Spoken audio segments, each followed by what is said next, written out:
তাৰপিছত আপোনাৰ ছোৱালীজনী ফুটপুচ কৰিলে মোৰ লগত দুজন মানুহ আছিলে বাৰু মই বালি পেলাবলৈ গৈছিলো মানুহজনৰ ভাগৰ নম্বৰটো ললে ফোন কৰিলে ফোন কৰাৰ পিছত ঘৰৰ মানুহ আহিলে ঘৰৰ মানুহে তাৰপিছত তেওঁ উদ্ধাৰ কৰিলে নে গম নাপাওঁ মই আপোনাৰ মেডিকেললৈ লৈ গৈছে ছোৱালীজনী কেনেকে পৰি আছিলে ছোৱালীজনী আপোনাৰ তললৈ বুকুখন দি পেলাই পৰি আছিলে আৰু কলেজৰ ড্ৰেছত আছে আপোনালোকে সুধিছিলে নেকি কি হল কি কথা নাই সোধা দিগন্ত বোলাজনে সুধিছিলে নেকি না সেইজনক আমি দেখাই নাই পোৱাই নাই তেওঁ নাম্বাৰ দিলে ছোৱালীজনীয়ে নাম্বাৰ দিলে নম্বৰটো মানে ফুপাই মেলি যেনে তেনেহে দিছে নম্বৰটো যেনে তেনে দিছে তাৰপিছত আপোনালোকে তেওঁৰ দেউতাকলৈ ফোন কৰিলে ঘৰ ক'ত এজনৰ বাপেকৰ নম্বৰ নহয় মানে বেলেগ খোৱাৰ কাৰণে ঘৰ আছে বুলি ক'লে ঘৰ ক'ত বুলি গম পালে ঘৰ কিবা এইফালে বুলি কৈছিলে বাঘমৰা মানে কি গম নাপাব দেউতাকে অটো এখন লৈ আহিছিলে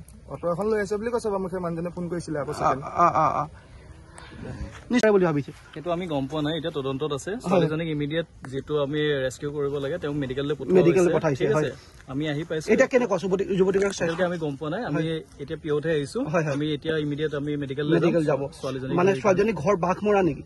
এতিয়ালৈকে সেইটো গম পোৱা নাই আপোনাক গোটেইখিনি মানে ফিক্সকে গোটেইখিনি অবভিয়াছলি নিশ্চয় ব্যৱস্থা গ্ৰহণ কৰিম যদি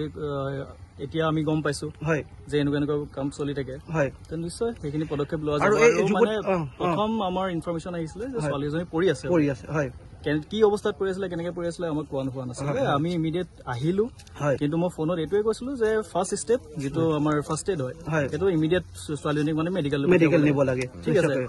সেইকাৰণে তেওঁ মেডিকেল পঠোৱা হৈছিলে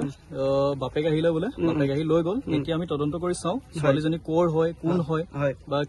কেনেকে আহিলে তেওঁ এতিয়ালৈকে গম পোৱা নাই বা যোনে দেখিছিলে তেওঁ এতিয়া নাই বৰ্তমান এইটো জেগাত আমি মেডিকেললৈকে যাওঁ বাকী পৰৱৰ্তী পৰ্যায়ত যিখিনি হয় আপোনাক নিশ্চয়